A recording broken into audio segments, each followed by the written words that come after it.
Hey Gopinath, Param Vijayate Sri Krishna Sankirtanam, total world victory of Hare Krishna. My name is Sitapati Danna. And my name is Danna Devi. And this is Bhagavad-gita as it is, chapter 4, Transcendental Knowledge, text number 19.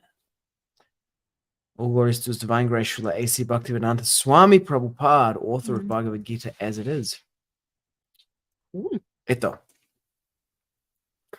Yasya sarve samārambhāḥ kāma-saṅkalpa-varjitāḥ jñānāgni-dagdha-karmāṇaṁ tam āhuḥ paṇḍitam budhāḥ.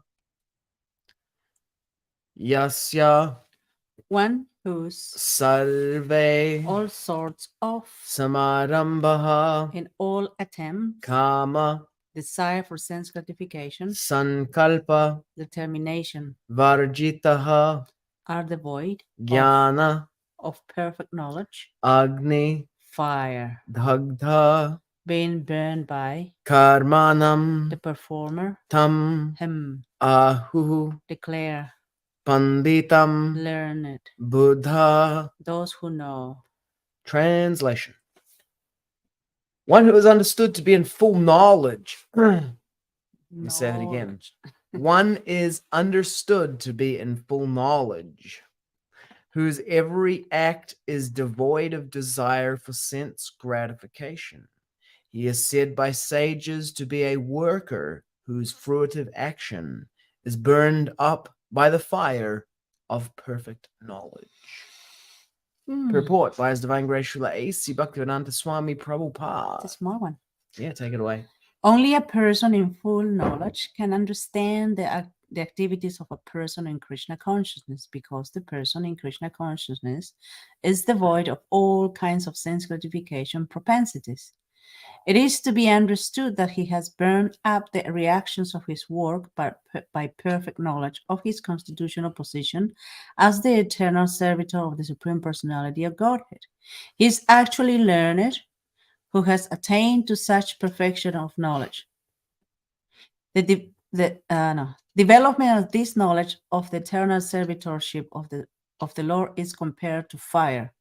Such a fire, once kindled, can burn up all kinds of reactions to work. All right. Om Jnana Timirandasya Jnananjana Shalakaya Chakshurun Militam Yena Tasmai Sri Gurave Namaha. All right. Changes. Oh man, I'm gonna do it. I'm gonna get that yes song changes and I'm gonna put it as a sample. And when we go to the changes, I'm gonna press the button. And it's going to say, changes. Keep looking for changes. One is understood to be in full knowledge, whose every act, whose every endeavor, okay, is devoid of desire for sense gratification. He is said by sages to be a worker for whom the reactions of work have been, whose fruitive action is burned up by the fire. For whom, whose fruitive action has become, for whom the reactions of work have been, whose fruitive action is burned up. I'm going to put this into ChatGPT because what? I'm going to get ChatGPT to do an analysis on this because this is quite complex, the changes here. New chat. Okay, so take this down in size. Down. In decimals. Yeah. Now, I'm going to give you 2 different edits of the same paragraph. I want you to analyze each one in terms of its grammar. Let's call the first one canonical and the second one an edited version. I want you to also comment on change in sense or in meaning, and also any change in complexity between the two. Ready for the two versions of the paragraph?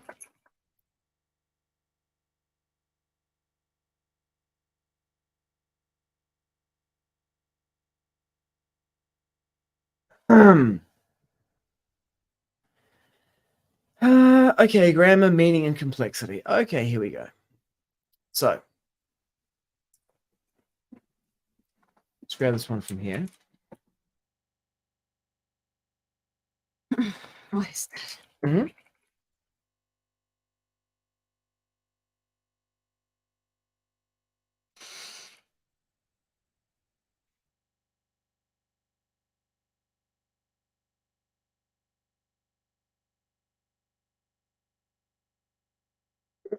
Mm.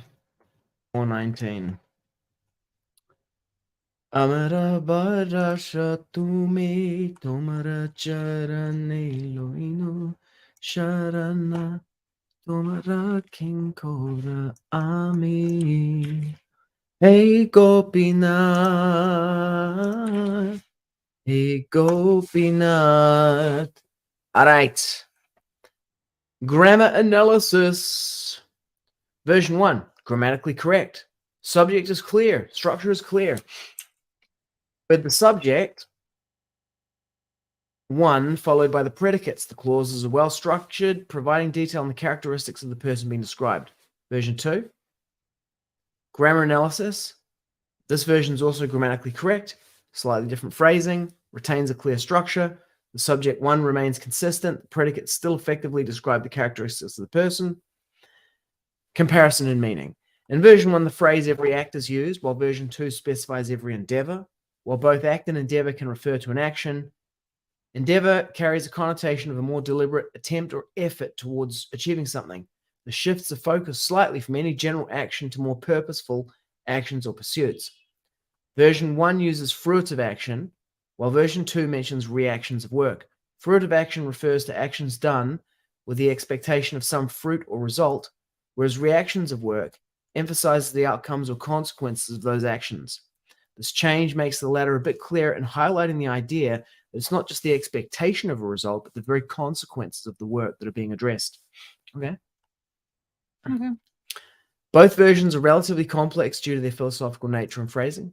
Version 2 might be slightly more accessible to a modern reader, someone unfamiliar with the context, especially with the clarification provided by reactions of work over fruitive action. Mm-hmm. Conclusion, both versions are grammatically correct, but provide nuanced emphasis in their descriptions. The canonical version uses broader terms, while the edited version provides more clarity and specificity, potentially making it slightly more accessible or clear to some readers. The shift in phrasing between the two versions subtly changes the perspective on actions and their consequences in the context of knowledge. Okay. Let's have a look at what Srila Prabhupada said. One whose every attempt is devoid of desire for sense gratification is to be understood in full knowledge, to be, and he is said by persons who know things to be a worker whose resultant action of work is burnt up by the fire of perfect knowledge. That really makes a lot of sense. So he doesn't. Srila Prabhupada in his original did not say fruitive. He said the resultant action of work. Mm-hmm. He didn't say fruitive action. He said reactions of work. Okay. So this is closer to Srila Prabhupada's Mm-hmm. this edit, but it's an unauthorized edit. That's the only problem here, and it's part of a wider kind of out of control deep state in ISKCON. It's editing Srila Prabhupada's books ongoingly, but that particular edit is there you go. There's an analysis of the unauthorized edit itself. Okay. Let's say that the author of the book had passed away Mm-hmm. and made it clear that they did not want further Changes. unsupervised changes made to their book other than obvious printing errors, such as misspellings. Would it be appropriate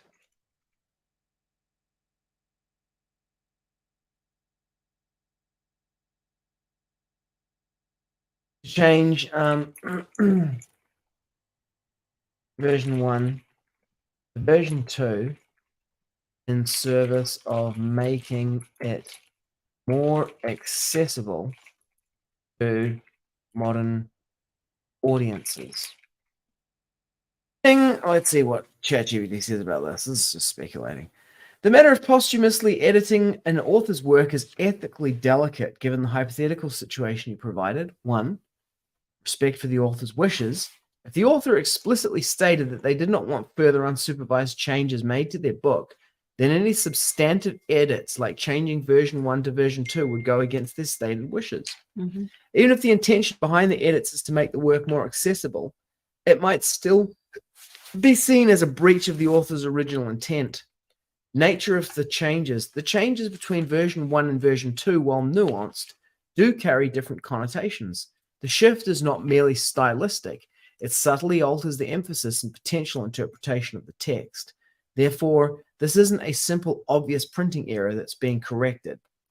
3. Potential alternatives. If the aim is to make the work more accessible to modern audiences, there are other methods that respect the author's original text while providing clarity. For example, footnotes or endnotes. Editors could include notes that explain certain terms or phrases to modern readers without altering the original text. Preface or introduction. A new edition could have an introduction that provides context, background, or interpretive guidance to readers, helping them understand the book in its original form. Parallel text. A side-by-side edition could be released where the original text is on one side and the modern interpretation or edited version is on the other. This allows readers to compare and understand the nuances. One of the arguments against that approach, of the side-by-side kind of one, Mm-hmm. is some people say, devotees say that, people, it would be too complex and too difficult and et cetera, et cetera. But the reality is that the book itself is intrinsically of that kind of nature. It's like Srila Prabhupada's approach. And the thing that was like, it literally says on the back here, it says, containing the original Sanskrit text. Who can read that? The Devanagari. People are like, they don't understand it. And they have literally taken that out in new printings. This is the 2020 edition. No Devanagari. Just the transliteration. I know this is difficult to see, but you can't, you can see that there's no. Let's do this. You can see no Devanagari. It's the transliteration.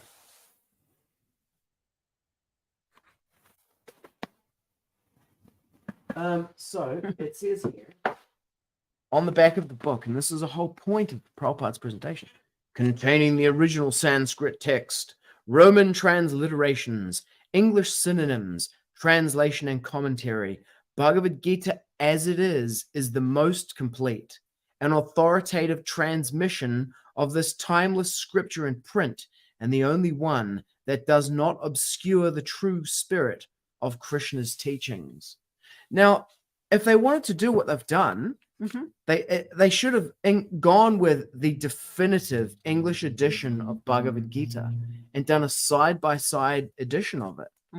And people are like, but people wouldn't read it because they're so stupid and everything. It's like, no, they're not. And those are not the target people anyway. It's like you want to relate to people as being powerful and intelligent and raise their intelligence, not relate to them as stupid and then dumb it down to make the book dumber, the people dumber, you know, and your whole mentality of what you're writing is, this is for dumb people. That's not what Srila Prabhupada did. Yeah, I guess like the way of like minimizing people and thinking they are superior, intelligent wise. Mhm. Well, it's kind of like a lack of insight. Say more about that. If I treat you in a way that I minimize you, like, oh, you're dumb, you won't understand this. Like, Yep. okay, I'm minimizing you. Mm-hmm. I'm insulting you without even knowing you, Mm-hmm. knowing your capacity as a person. Mm-hmm. Some people, they don't understand the first time, then maybe in the second time, and the more they read, they're like, okay, it makes more sense because they're becoming more familiar and familiar and familiar. So the critical thinking will start kicking in and kicking in. They just need to be in association with the books and lectures and everything. And then the intelligence will start clicking in. It's all about time, and everyone has their capacity to develop in their own time. Mm-hmm. Okay. And these people came with this understanding. I understand better than everybody else, and everybody else is lower than me. It is a very negative attitude because they themselves are not too familiar with those books. There is not their own language. It's not their, they don't even know how to write in Sanskrit and the whole meaning of Sanskrit. And now they are becoming like such a puff up people and coming to minimize other people. That is actually lack of confidence, because they are putting down other people in order for themselves to put up, like, hey, I'm better than you. That's a lack of confidence, actually. That's the unfortunate thing. I had a real reaction to Jayadvaita Swami saying that, yeah. Devotees, most devotees don't even understand what a squinting modifier is. They'll, like, if you say that, they'll just squint at you. I was like, dude. Yeah. That is a very negative attitude from that person. Okay, here comes ChatGPT's conclusion. Mm-hmm. Given the stipulations provided, it would not be appropriate to directly edit the book to change version 1 to version 2.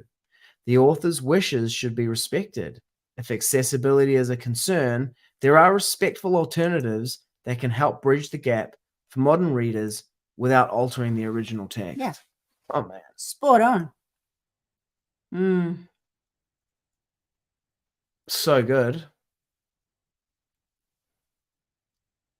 It's a great conversation with ChatGPT. I'm going to put that onto Facebook later. Let's go back to the actual text. Oh, we got some comments. Rupa, shout-outs. Even AI knows what's going on. Hare Krishna forever. All glories to Bhagavad-gita and Srila Prabhupada. Even AI gets it. I know. Yeah.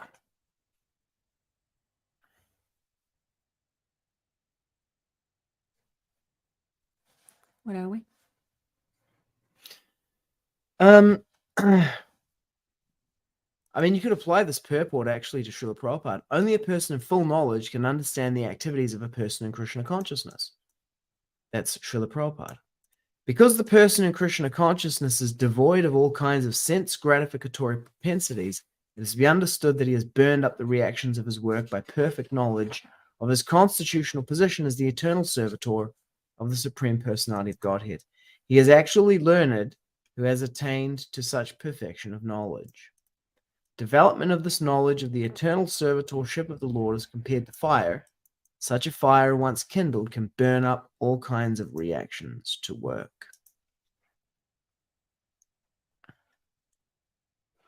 To become, every act is devoid of desire for sense gratification. What's the word for sense gratification here? Kāma. Satisfaction of the senses. Who was asking about, I was hearing someone asking about sense gratification. It was Bhakti Gaurav Nrsimha Maharaj in a conversation with Garuda Das. Mm-hmm. And they were talking about book changes, and he asked about the phrase sense gratification. Mm-hmm. And he was saying, is it actually a word? And Garuda said, what's a phrase? And Bhakti Gaurav Nrsimha Maharaj said, well, should it be hyphenated? And he said, well, Prabhupada used a specific vocabulary, specific technical vocabulary to describe what he's talking about. I mean, it's when people are like, well, people won't know what fruitive action means. It's like, what's the problem with that? Do people know what sankalpa means? Determination. What is that? What is determinate? Do people know what determinate? They can figure it out. They can think about it. They can grapple with it. What is the wrong with that? That people, they encounter. When I first encountered Kṛṣṇa consciousness, it was alien as anything. Even the way Kṛṣṇa is written, like, if you just lean to the side here a little bit, look at this. I was like, what even are these characters? Like an R with a dot, an S with a dot, an N with a dot underneath it. Like, what is that?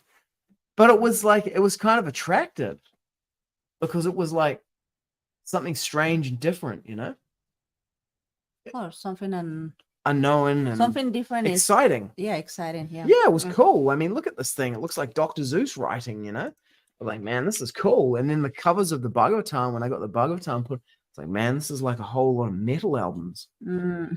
Like fantasy. It's like a cross between fantasy and heavy metal album covers, man. This is awesome. Demons coming out of the thing and it's so good, man. It's a big fire with demons coming out of it. Oh, so good. That was the Daksha Yagya, I think. That was the one. Sankalpa. What's the meaning of sankalpa? Sankalpa, it's like your intention or determination. Can you by determination, desire is determination. Thought. It's like, let's set an intention for what we're doing, and then you call it a sankalpa. In a yagya, you have what's your intention, what's your desire, what's your desired outcome, what is your determination? Sankalpa. And then also sankalpa and vikalpa means like accepting and rejecting of the mind. Sankalpa, vikalpa. Okay, let's go to what's a contemporary application of this? Whose every act is devoid of desire for sense gratification. It's very difficult to tell, actually, because that's like an internal kind of thing, He is said by sages to be a worker whose fruitive action is burned up by the fire of perfect knowledge. Paṇḍitam.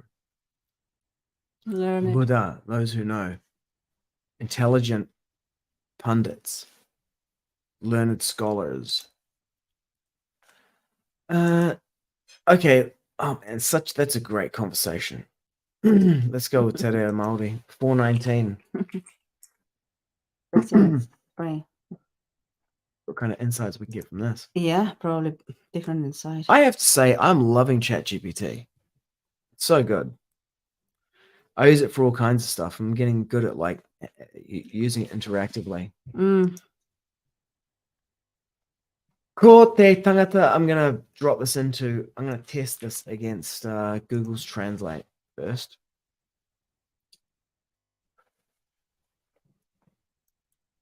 Ding. What? Nah. A person whose work does not require the satisfaction of bankruptcy.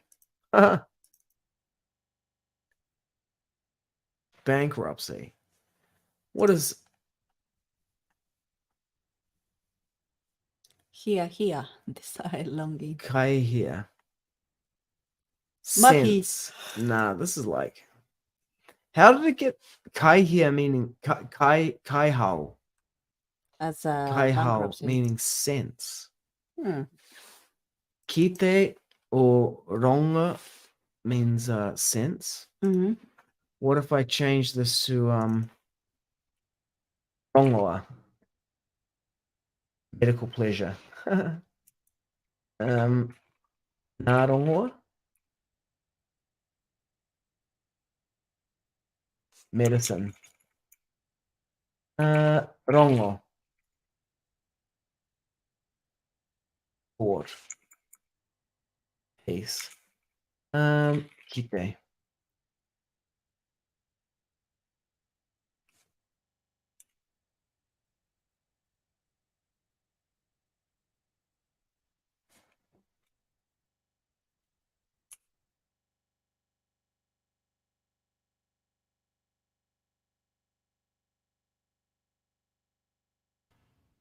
is considered by those who know to be what?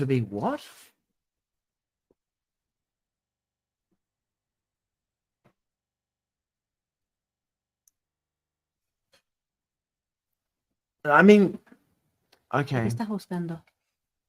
Hang on. This is what I wanted ChatGPT to comment on about this actually. It's really in the passive. No te entiendo. It's written in the passive voice. Where is in the passive voice? So the passive voice here is that it says one, right? And what did ChatGPT say about this? It says the subject one remains consistent. Hang on. Is the subject really one? Or is one the object? Because it seems to be written in the passive voice, mood, indicative, subjunctive, passive voice.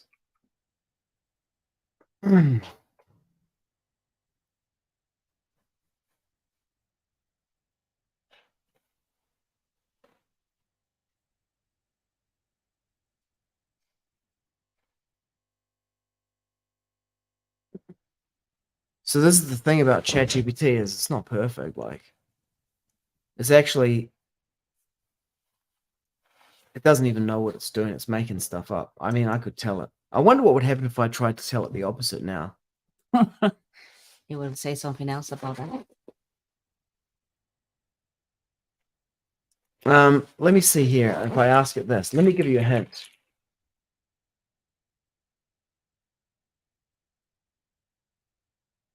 Where that takes you. Could you infer the subject of the first sentence, the second?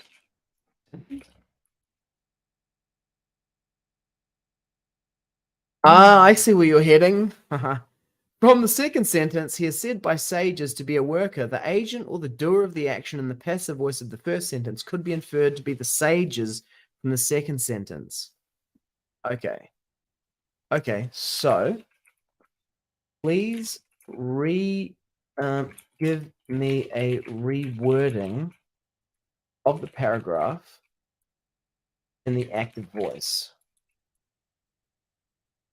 You mean like more direct rather than It's just not in more- general? No, it's not more direct. Now, have a look at the difference between these two.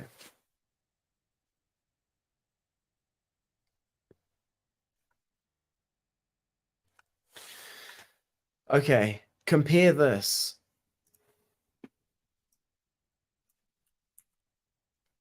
Srila Prabhupada's one is, yeah, his is written in the passive voice. Compare this. One is understood to be in full knowledge, whose every act is devoid of desire for sense gratification, right? That is in the passive voice. Yeah.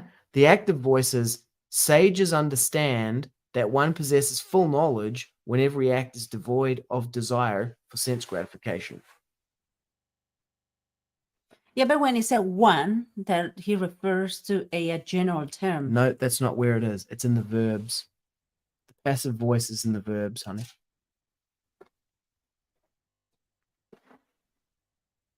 Can you see the difference in the verbs?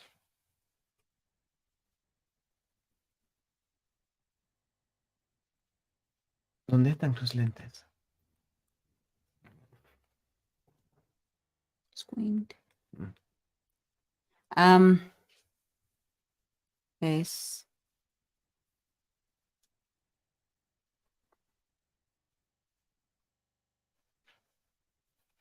So what are you trying to convey with this? The active voice is like this. The active voice is los sabios saben Mm-hmm. que uno que ta ta ta, no? In the passive voice, se entiende por los sabios que uno. See.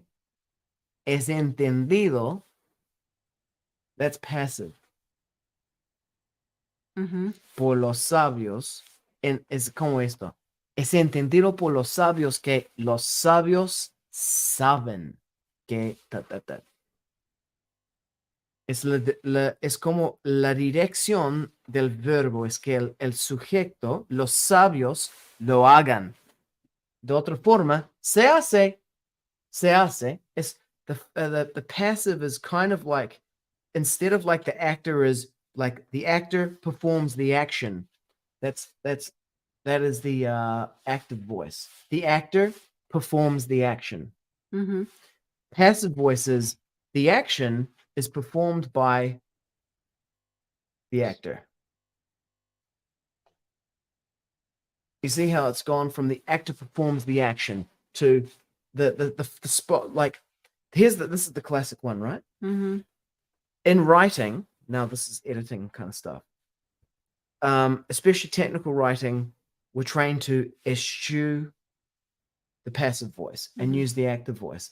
The passive voice is the appropriate voice to use when you want to put the spotlight on the victim. That's the kind of way of understanding it. You're writing a headline, right? Let's say that someone was that there's been a murder in the community, right? But you don't know who the murderer is. But you have a hint. Well, no, you have no idea who the murderer is, but you know who the victim is, and you know that they were murdered. So you would say this. You would say, local woman murdered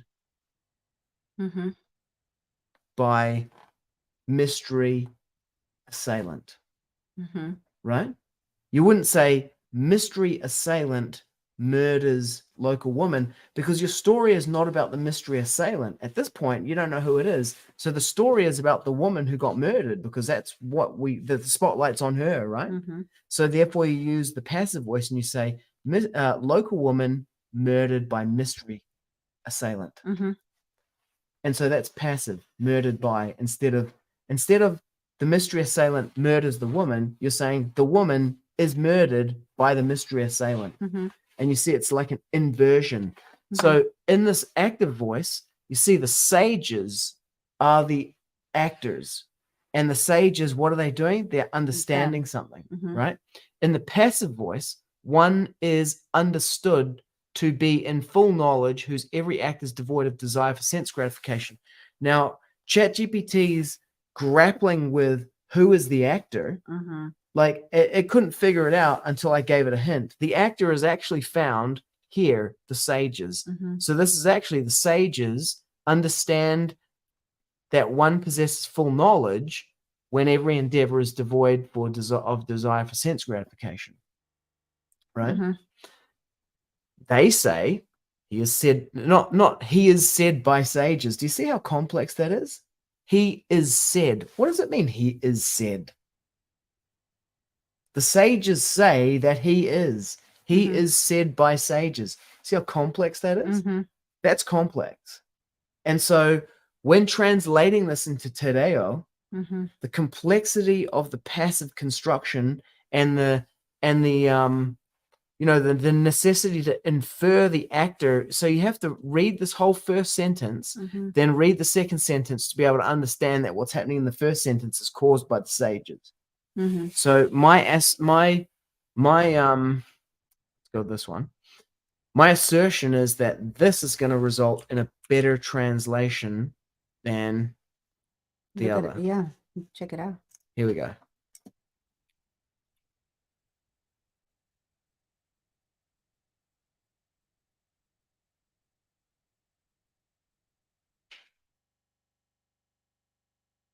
In this specific case, and this specific case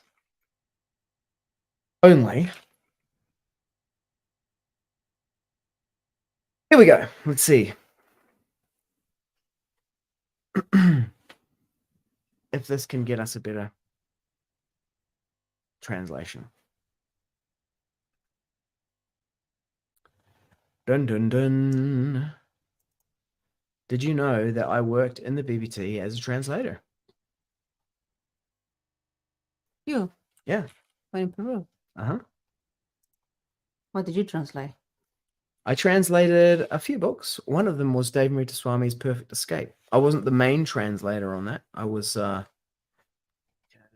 one of the assistant translators. I was running the BBT. I had a native Spanish speaker translate it.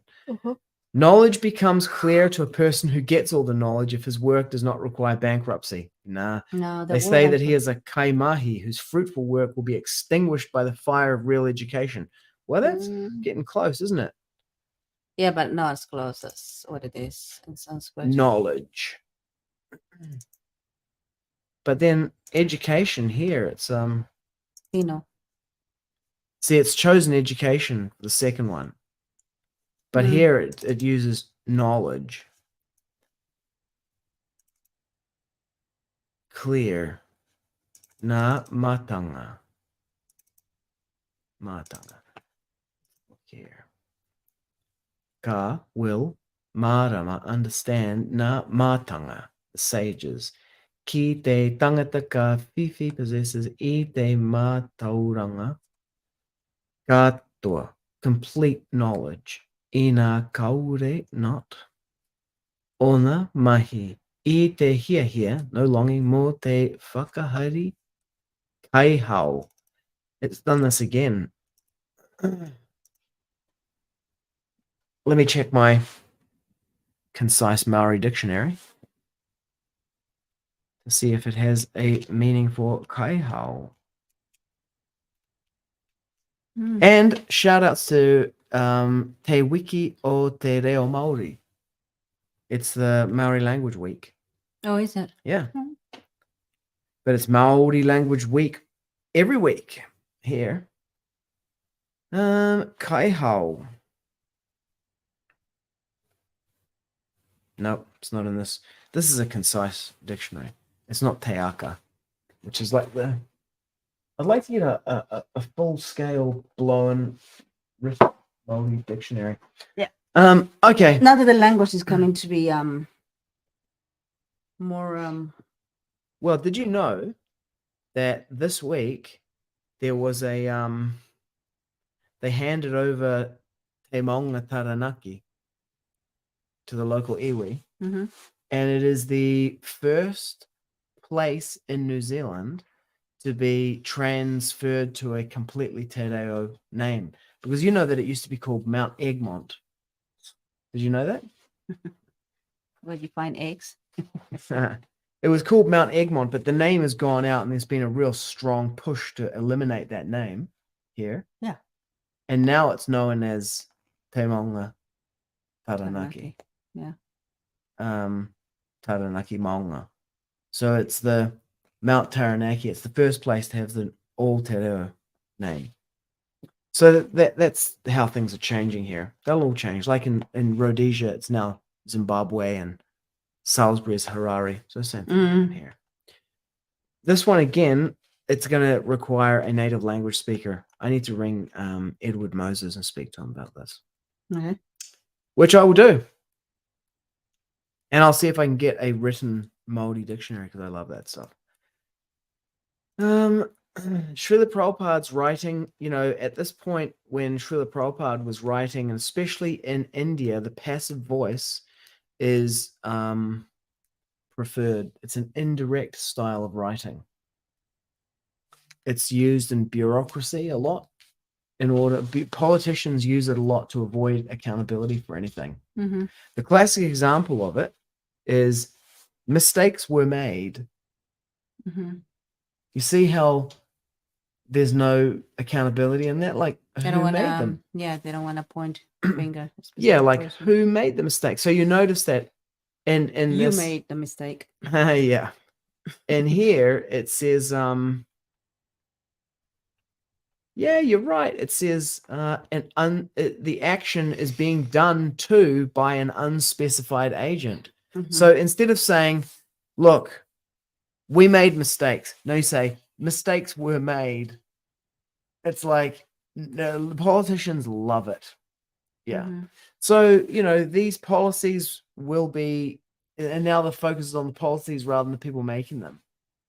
Yeah. Will be constructed to be fit for purpose. Okay, back to this original. Yasya sarve samārambhāḥ kāma-saṅkalpa-varjitāḥ jñānāgni-dagdha-karmāṇaṁ tam āhuḥ paṇḍitam budhāḥ.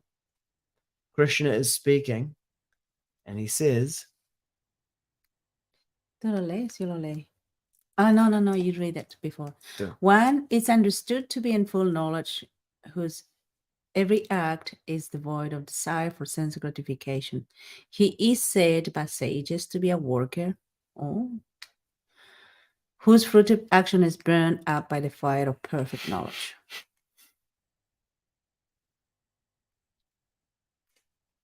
Param Vijayate Shri Hold Kṛṣṇa on. Sankirtanam. Thanks for tuning in, Rupa Vaishnava Sevadas.